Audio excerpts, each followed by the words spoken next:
Πολύ καλημέρα σας. Τι κάνετε, είστε καλά? Mike the Cretan.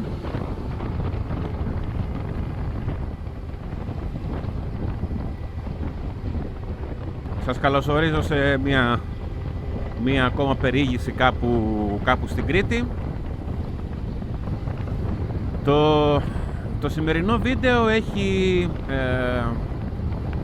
ιστορικό ενδιαφέρον και ιστορικό χαρακτήρα. Θα κινηθούμε προς τα νότια της Κρήτης, στα νότια του νομού Ηρακλείου και συγκεκριμένα στην επαρχία Βιάννου, να επισκεφθούμε το μνημείο του Ολοκαυτώματος της Βιάννου, το οποίο βρίσκεται στο χωριό Αμυράς. Οπότε ο στόχος μας είναι ο Αμυράς. Τώρα κατευθυνόμαστε προς Αρκαλοχώρη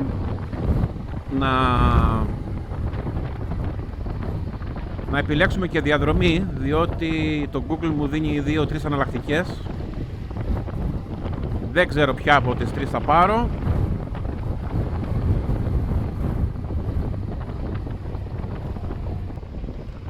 Οι καιρικές συνθήκες είναι καλές, ας πούμε. Έχει καθαρό ουρανό, λιακάδα, με αέρα όμως.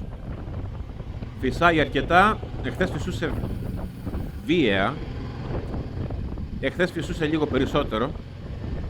Δεν έχω ιδέα βέβαια τι συνθήκες θα συναντήσω στη βόλτα, αλλά όσον αφορά τον αέρα δηλαδή εννοώ, ο καιρός προβλέπεται καλός, έτσι κι αλλιώς.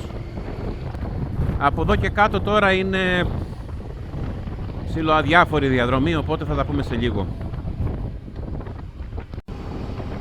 Και φτάσαμε Βιάννο. Φτάσαμε στη Βιάννο, περάσαμε από το Αρκαλοχώρη, πήραμε το καινούριο δρόμο, ας πούμε,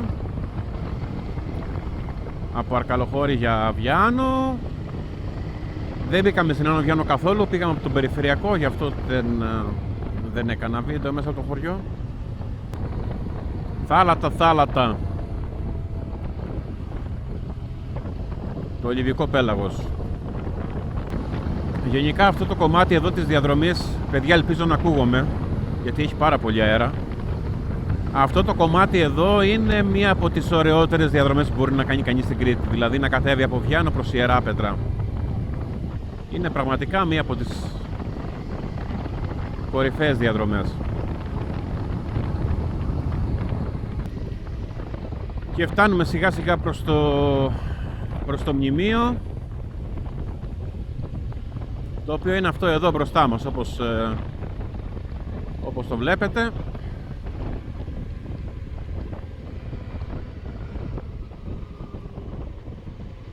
Και πάμε να το επισκεφθούμε.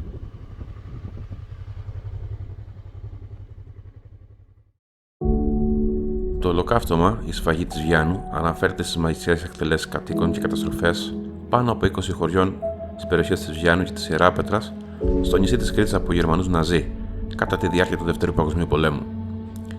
Οι εκτελέσεις, που πραγματοποιήθηκαν από τις μονάδες της Wehrmacht στις 14 έως 16 Σεπτεμβρίου του 1943, είχαν ως αποτέλεσμα να χάσουν τη ζωή τους καταγεγραμμένα 461 άτομα, ενώ υποστηρίζεται ότι ο συνολικός αριθμός των νεκρών ξεπερνά τους 500.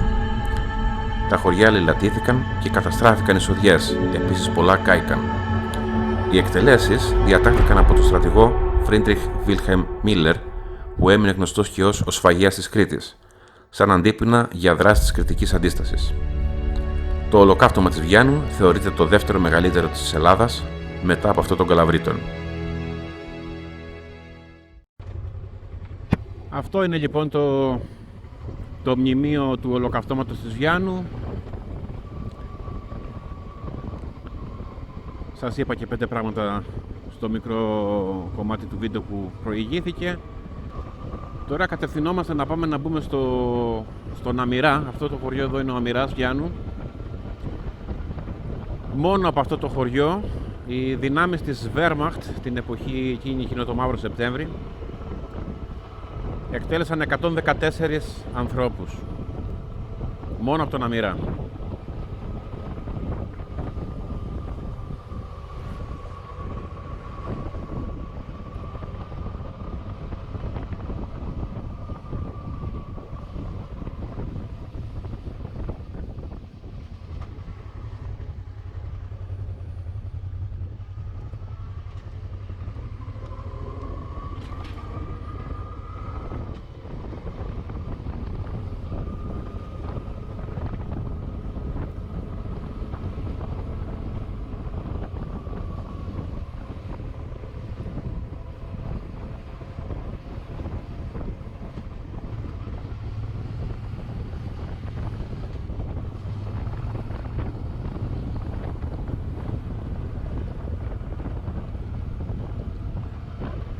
Και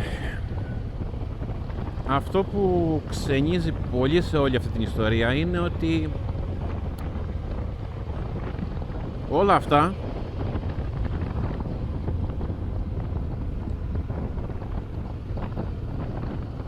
εκτελέστηκαν από τον τακτικό στρατό της Γερμανίας, από την Wehrmacht. Συνήθως λέμε ότι τα SS ήταν αυτοί που διέπραξαν τις δολοφονίες και σκότωσαν κόσμο κλπ. Στην πλειοψηφία ναι, στη συγκεκριμένη περίπτωση όμως από τις 14 μέχρι και τις 16 του Σεπτέμβρη το ολοκαύτωμα της Βιάννου έγινε αποκλειστικά από δυνάμεις του τακτικού στρατού της Γερμανίας, της Wehrmacht. Και αυτό είναι μια πραγματικότητα.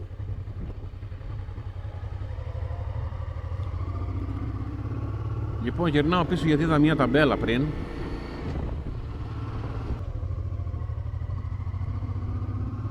Τόπος λέει μαζικών εκτελέσεων. Πάμε να δούμε.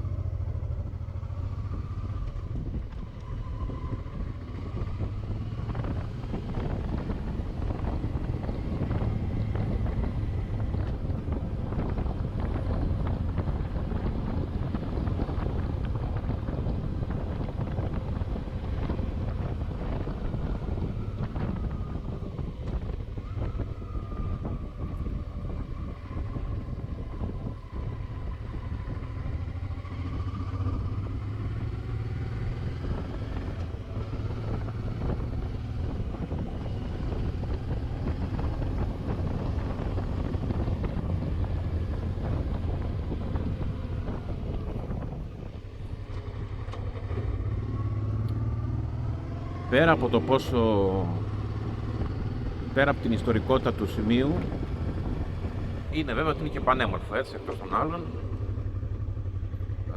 Λογικά πρέπει να είναι εδώ.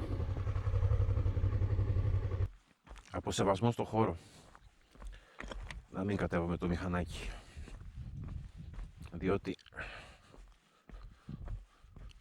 Διότι εδώ πέθανε κόσμος, παιδιά.